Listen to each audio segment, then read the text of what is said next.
ഇടുക്കിയിലെ കുട്ടികൾക്ക് Vande Bharat അനുഭവമൊരുക്കി പൊതുവിദ്യാലയം. Nedumkandam Kallar government LP സ്കൂളിലാണ് വന്ദേ ഭാരത് ട്രെയിനിന്റെ മിനിയേച്ചർ നിർമ്മിച്ചിട്ടുള്ളത്. ഇതിനോടൊപ്പം പ്രളയ രക്ഷാപ്രവർത്തനത്തിന്റെ സ്മാരകമായി ആർമി ഹെലികോപ്റ്ററും പുതിയ അധ്യയന വർഷത്തിൽ കുട്ടികൾക്ക് സ്വാഗതമേകും.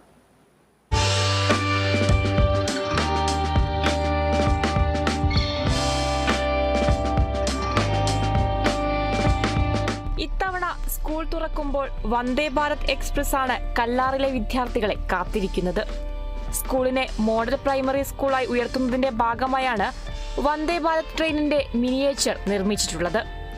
രാമക്കൽമേട് സ്വദേശി പ്രിൻസ് ഭുവനചന്ദ്രനാണ് 2 മാസം കൊണ്ട് വന്ദേ ഭാരതിന്റെ മാതൃക ഉണ്ടാക്കിയിരിക്കുന്നത്. വന്ദേ ഭാരതിനൊപ്പം പ്രളയരക്ഷാ പ്രവർത്തനത്തിന്റെ ഓർമ്മയ്ക്കായി ആർമി ഹെലികോപ്റ്ററും സ്കൂളിൽ ഒരുക്കിയിട്ടുണ്ട്. ഹെലികോപ്റ്ററിനകത്ത് കുട്ടികൾക്ക് കയറിയിറങ്ങാനാകും വിധമാണ് നിർമ്മിതി. മോഡൽ പ്രൈമറിയായി ഉയർത്താനായി 13 ലക്ഷത്തോളം രൂപയുടെ നിർമ്മാണ പ്രവർത്തനങ്ങളാണ് നടത്തിയത്. സ്കൂൾ തുറക്കും മുന്നേ തന്നെ കുട്ടികൾ വന്ദേ ഭാരതിൽ കയറാൻ എത്തിത്തുടങ്ങി. പുതിയ അധ്യയന വർഷം വന്ദേ ഭാരതും ഹെലികോപ്റ്ററുമായി ആഘോഷിക്കാനൊരുങ്ങുകയാണ് വിദ്യാർത്ഥികൾ. Kerala vision news, Idukki.